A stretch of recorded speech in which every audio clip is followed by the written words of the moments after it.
With your background having been a supplement formulator, obviously there are a lot of supplements that are heavily promoted today on social media. Are there any in your mind that are more worth considering and actually dropping some cash on? So there's staples that I would recommend for every person, and they're very few and far between. And then there are some of those ancillary ones that I think can be beneficial under certain circumstances and what, the discretionary funds that you have and what you're willing to try. So everybody should be on creatine monohydrate. 16-year-old, well, not 16-year-old. Let me go to legal adults. 18-year-old kid to 80-year-old woman should be on creatine monohydrate. Benefits for everything, even if you're not weight training. I mean, brain benefits, bone benefits, potentially even injury recovery benefits. There's so many real benefits to it, and no downsides. Again, unless you have something like kidney disease. In some cases, we say, hey, don't take it if you have asthma. But unless you have some issue that would preclude you from using it, everybody should be taking it. Expect the fact that you're probably going to gain 3 pounds of water weight, and that's okay because it's intramuscular water weight. It's that peach booty that you're going for. It's okay. It's not body fat. On top of that, a well-dosed fish oil. And what you want to look for is 2 to 5 grams of EPA plus DHA daily. And that's different than total omega-3. The EPA and DHA are the active constituents within the fish oil itself. And then if you need it, a protein supplement. And I think that these are the great base supplements that literally everybody should be taking. Outside of that, you can start to get into some other supplements if you've got specific reasons or needs, or you just want to try it. I mean, there are a lot of general health supplements that I like. Aged garlic, citrus bergamot. I like aged garlic. I started taking that recently. Yeah, it's great for health. It's great for lipids. It's great for blood lipids in general. Citrus bergamot's another good one that if you're interested in that would be a great one. Never heard of that. It's really, I don't want to say it's really good. I want to say it has a lot of potential for cardiovascular health benefits. As an anecdotal piece of evidence, I took my bloods. I took citrus bergamot for 6 months. I checked my bloods, raised HDL by 8 points. Now, it's one of the few supplements or things out there at all that has some reliable data on raising HDL, which is a great thing.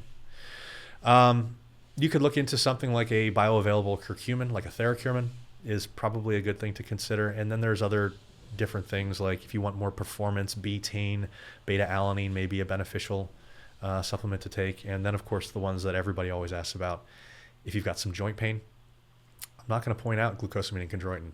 It's got pretty crappy data. Really? Yeah.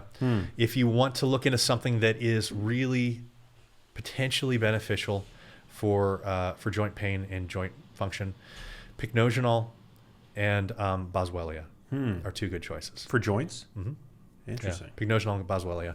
Now, both of these have a tendency to require upwards of 3 months to see full benefits. So if you start taking them, don't take them for a month and give up, keep going. But they have the best data currently out there for joint supplements as far as benefits go. Good to know. Yeah. Are you familiar with astaxanthin? It's one of my favorite supplements. I am. The problem with astaxanthin is where most people are attempting to get their astaxanthin. Because most people don't supplement astaxanthin by itself.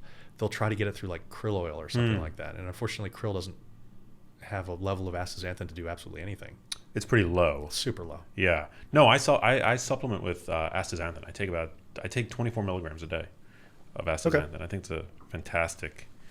I've taken it for the past 15 years, actually. Yeah, I'm a fan. Yeah, not as high a dose as I currently am, but the joint benefits, the heart, cardiovascular benefits, the helping to prevent lipid. There's a lot of like human clinical data on it, which can't be said for many of the other supplements on the market today. Right, and that's why when I talk about this and I say, hey, these are the big 3 that I really push towards, and I say the creatine, the fish oil, and the protein. I mean, they just tend to have the best data. Yeah. And there's arguments. There's arguments among the medical establishment, particularly for fish oil. And the reason that there's a lot of back and forth about fish oil is because most studies don't control for EPA and DHA. They look at just total omega-3. And so if you don't have an active constituent, it's not surprising that there are a ton of studies out there that aren't showing significant benefits. When we actually control for EPA and DHA, particularly EPA in adults, we see that the benefits are likely more profound. I'm really glad that you brought that up. So how does that translate to interpreting the back of a fish oil bottle? You want to make sure that the actual amount of active ingredient, the EPA and the DHA, makes up a high proportion of the fish oil that's in the bottle. So what you want to do is you want to take a look at the back of the label.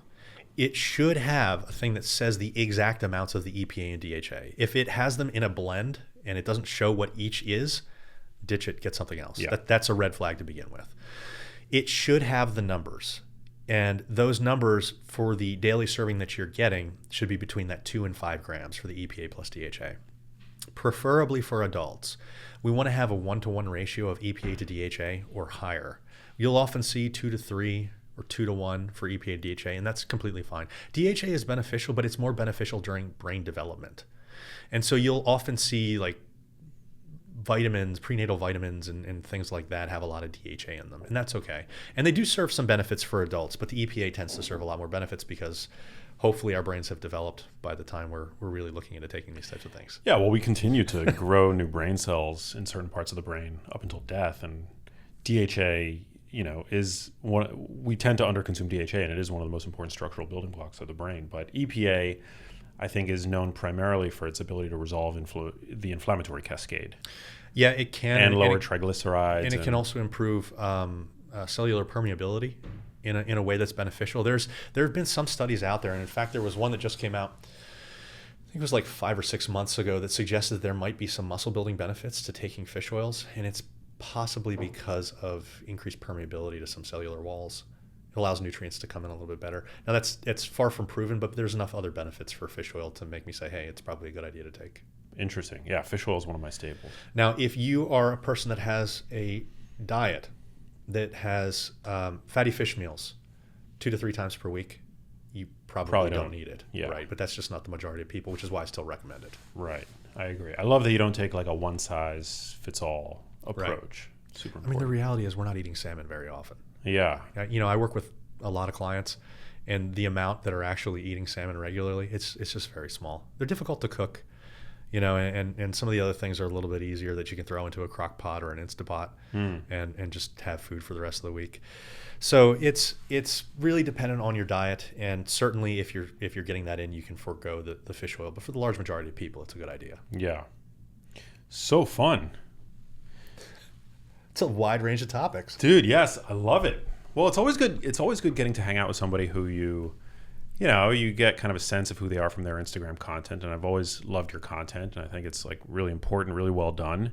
But that's one of the great things about having a podcast. You get to actually like jam in person, nerd out on all these different topics.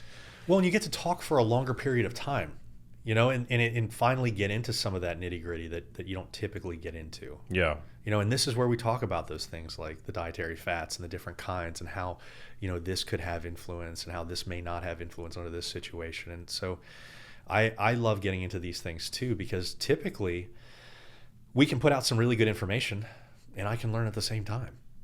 You always learn from the people that are hosting, and you always get to see different viewpoints. And I think that can be a very beneficial thing. Well, the way that I communicate science has been influenced by following people like you, Allan Aragon, my friends at Mind Pump, who I think do a great job in terms of fitness science communication. It's just when you use it for good, it's a really wonderful tool. Social media, podcasting, and all that stuff. I like the idea of being used for good. Yeah, of course. You are being used for good, my friend. I mean, that's the entire goal, right? It's to be able to get these messages out. Yeah. And when you have a platform like you do, I mean, that serves a really, really important thing. It serves a really important niche. Hey, if you liked that video, you need to check out this one here, and I'll see you there.